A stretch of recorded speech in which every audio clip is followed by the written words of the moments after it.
ഇടതുപക്ഷ വാർത്ത എന്നുള്ള നിലയ്ക്ക് രാവിലെ മാധ്യമങ്ങൾ ആഘോഷിക്കുന്ന ഒരു സംഭവമുണ്ട്.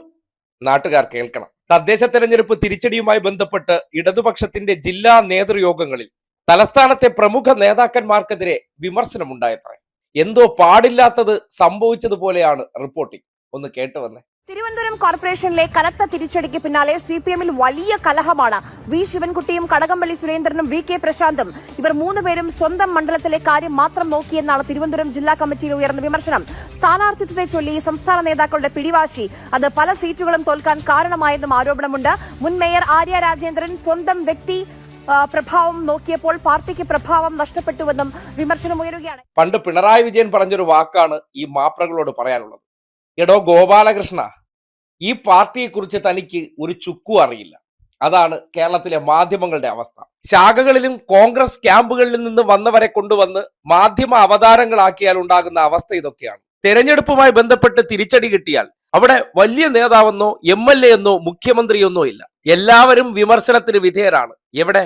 പാർട്ടിയുടെ നേതൃയോഗങ്ങളിൽ വിമർശിക്കേണ്ടതുണ്ട്. വിമർശനം കുറയുമ്പോഴാണ് പ്രശ്നമുണ്ടാകുന്നത്. ഒരു തെരഞ്ഞെടുപ്പ് നടക്കുമ്പോൾ ആ തെരഞ്ഞെടുപ്പ് പ്രക്രിയയ്ക്ക് നേതൃത്വം കൊടുക്കുന്നവർ അതിൽ വീഴ്ച വരുത്തിയാൽ മറുപടി പറയേണ്ടി വരും. ഇത് കോൺഗ്രസ് സെറ്റപ്പ് കണ്ടിട്ട് അവിടെ ആർക്ക് വേണമോ വീതിച്ചെടുത്തുകൊണ്ട് പോകാം, തോപ്പിക്കാം, പിന്നീട് ഒരു കുഴപ്പമില്ല.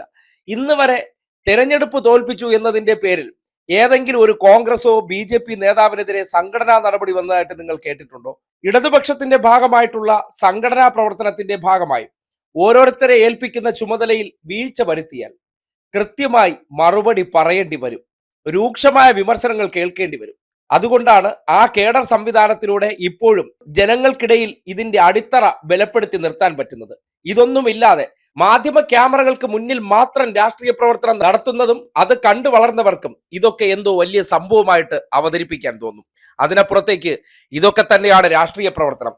ഏത് നേതാക്കന്മാരായാലും തെറ്റുകൾ വരുത്തിയാൽ, വീഴ്ചകൾ വരുത്തിയാൽ വിമർശിക്കേണ്ടതുണ്ട്. ഇപ്പോൾ മാതൃഭൂമി റിപ്പോർട്ട് ചെയ്യുന്ന വാർത്തകളെല്ലാം കൃത്യമാണെന്നൊന്നും പറയുന്നില്ല. പക്ഷേ മാതൃഭൂമി ഉൾപ്പെടെയുള്ള സംഘപരിവാർ അനുകൂല ചാനലുകൾ മനസ്സിലാക്കേണ്ടത് ഇതൊക്കെയാണ് ഇടതുപക്ഷം. ഒരു തോൽവി ഉണ്ടായെന്ന് കരുതിക്കൊണ്ട് പൊടിയും തട്ടി പോകലല്ല. അത് എങ്ങനെ സംഭവിച്ചു, അതിന് വീഴ്ച വരുത്തിയത് ആര്, അതിൽ മുതിർന്ന നേതാക്കന്മാരുടെ പങ്കെന്ത്, ഇതിനൊക്കെ മറുപടി പറയേണ്ടി വരും. മറുപടി പറയാൻ പറ്റിയില്ലെങ്കിൽ അല്ലെങ്കിൽ വീഴ്ച വരുത്തിയിട്ടുണ്ടെങ്കിൽ അവർക്കെതിരെ നടപടിയും ഉറപ്പാണ്.